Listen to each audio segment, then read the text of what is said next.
Os resultados das eleccións xerais tradúcense nunha terrible sacudida para o Partido Popular. O candidato á alcaldía valorou esta mañá os datos e quiso destacar que Pontevedra é a cidade das 7 grandes de Galicia onde menos descensos sufriu o seu partido. El Partido Popular ha tenido un resultado malo a nivel nacional, a nivel autonómico, a nivel de provincia y a nivel de la ciudad.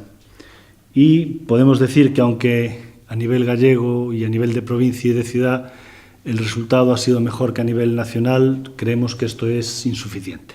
Rafa Domínguez está convencido de que os resultados son a evidencia clara de que a fragmentación na dereita beneficia ao BNG.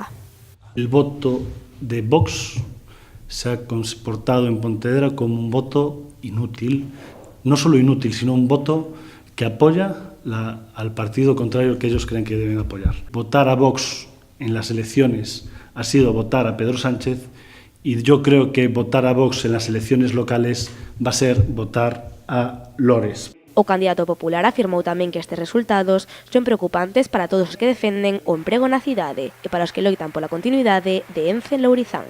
A día de hoy no son unas buenas elecciones para el empleo en Pontevedra. Debemos decir que a día de hoy está muchísimo más cerca el cierre de la empresa. Está muchísimo más cerca que 800 familias se puedan ir a la calle y, por lo tanto, desde el punto de vista del empleo para la ciudad, es un resultado, sinceramente, preocupante para todos. O Partido Popular pasa a páxina tras os datos obtidos nas eleccións xerais e concentra as súas forzas nas municipais do 26 de maio.